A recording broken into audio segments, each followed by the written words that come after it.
bandit, malgré mes plâtres, j'ai été placé sous mandat de dépôt par la justice de Macky Sall avec la complicité du juge d'instruction à l'époque, Mamadou Seck. Et ce placement sous mandat de dépôt a duré pratiquement 9 mois de détention, de juin à février 2024. 9 mois de détention dans lesquels je n'ai jamais été auditionné dans le fond du dossier parce qu'effectivement, le dossier était vide et totalement vide. Il n'avait aucune preuve sur les allégations et sur ce qu'il me reprochait à l'époque. Après ma libération de prison, je me suis rendu à l'étranger pour des soins médicaux parce qu'il y avait les séquelles. Je subissais des séquelles de ces actes de torture.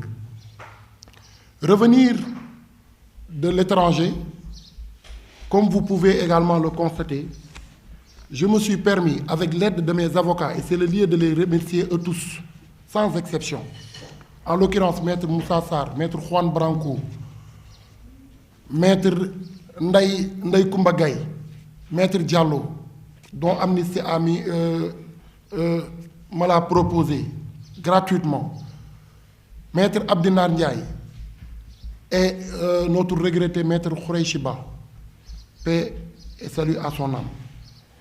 Donc on s'était concerté pour déposer une plainte depuis le 9 septembre 2024. Et la décharge de la plainte, elle est là. Et vous pouvez par vous-même constater même,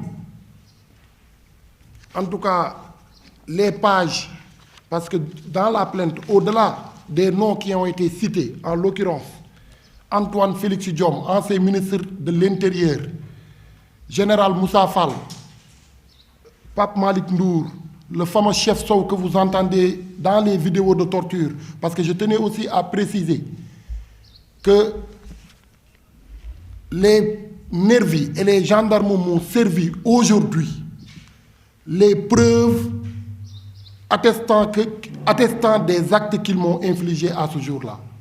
Les images, ce n'est pas moi qui les ai prises ce jour-là. Les vidéos, ce n'était pas moi.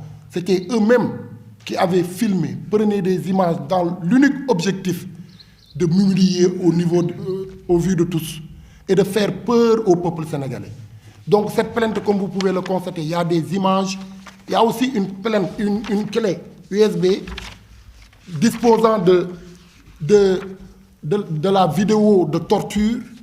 Il y a pratiquement, c'est une plainte très documentée, attestant la consommation et la commission flagrante d'une infraction appelée les actes de torture, qui est une infraction réprimée non seulement par notre code pénal, en vertu de l'article 295-1, et en vertu aussi de l'article 431-2 de notre code pénal. En vertu également de la Convention internationale contre la torture, adoptée ou bien entrée en vigueur le 26 juin 1985, ces actes sont punissables.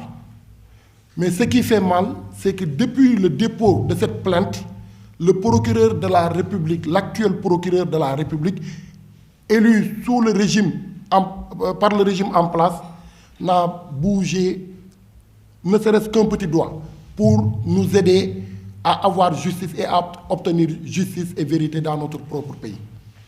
Il a fallu que j'enclenche plusieurs lettres, que je dépose plusieurs lettres auprès du président de la République pour l'interpeller par rapport à l'inertie de la justice, auprès du ministre, des ministres de la justice, parce qu'à l'époque, il y avait Ousmane Diagne, et même avec l'actuel ministre de la Justice, j'avais déposé des lettres. Mais comme il disait, il attendait la loi interprétative, alors que nous, on savait dès le début, parce qu'au moment où on déposait cette plainte le 9 septembre 2024, on avait tenu une déclaration de presse devant le tribunal de Dakar. Et on avait dit, dès le début, que les actes de torture ne peuvent en aucun cas faire partie du champ d'application de la loi d'amnistie. Macky Sall avait fait voter cette loi d'amnistie pour instaurer l'impunité et encourager la commission de crimes. De tels actes et une telle personne ne mérite pas d'être secrétaire général de l'ONU. Et toute personne de son genre ne mérite pas d'être candidat. Même sa candidature ne devrait pas faire l'objet d'une validation. Et aujourd'hui, il se permet d'aller se réfugier à l'ONU, l'ONU qui est une organisation internationale et qui doit veiller au respect strict de ses chartes et traités internationaux. Aujourd'hui, si l'État du Sénégal, en fonction de sa démarche, refuse de rendre justice aux familles des martyrs, combien de personnes? Tout à l'heure, il a cité combien de personnes? Et je précise que la liste n'est pas exhaustive. Il y en a d'autres qui, de manière indirecte, sont morts par les brimades, par les violences qui ont été perpétrées dans ce pays, de manière gratuite, et les auteurs sont identifiés et identifiables. À ce jour, aucun acte concret n'a été posé. Tout à l'heure, il l'a signalé. Il a fallu attendre le 3 octobre pour que le procureur puisse émettre un soit transmis au niveau de la section de recherche de Colobane afin que nous puissions être auditionnés. 3 octobre, aujourd'hui, on est au mois de mars. Nous sommes déjà entrés dans le 6e mois d'enquête préliminaire. 6e mois. Et quand je vous parle d'enquête préliminaire, parce que je suis juriste de formation, parce que j'ai comme l'impression que le procureur de la République veut s'attribuer, en tout cas, au pouvoir d'un juge d'instruction. On dirait qu'on est dans une instruction.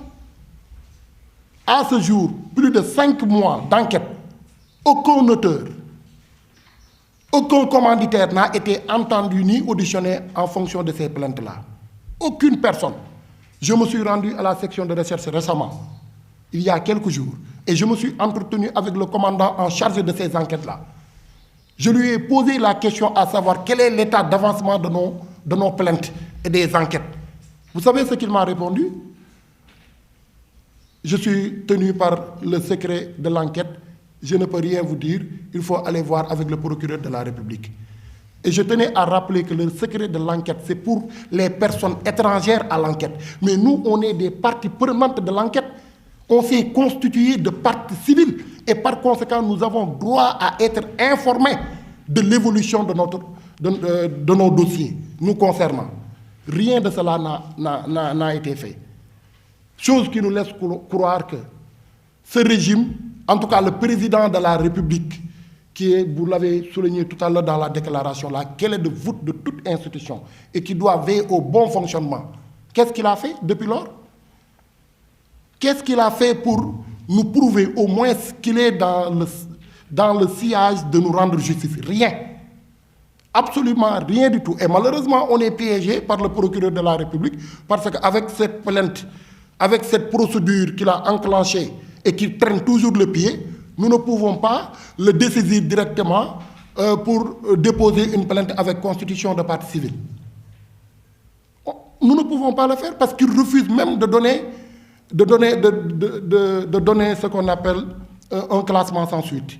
Parce qu'à partir de son classement, de la prise de décision d'un classement sans suite, nous disposons de plein droit de saisir le doyen des juges du tribunal de Dakar avec une plainte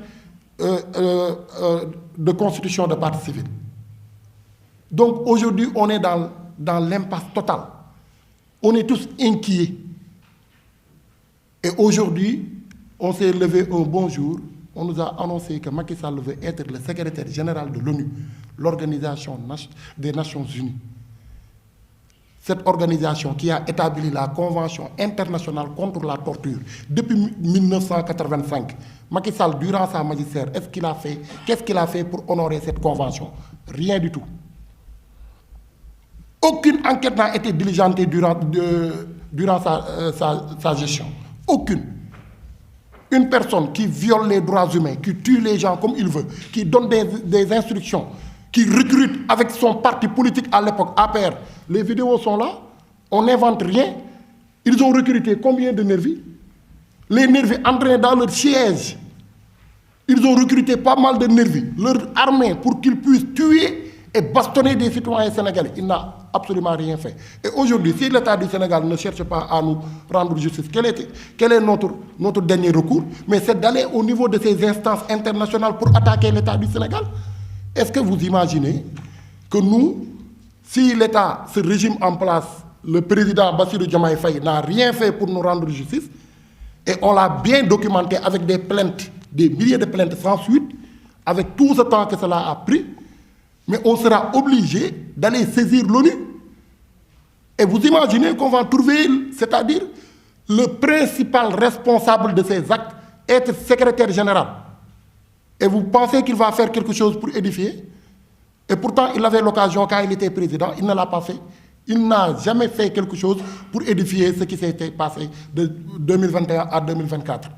Donc, juste pour dire que nous sommes contre la candidature de Macky Sall et nous exigeons aux nouvelles autorités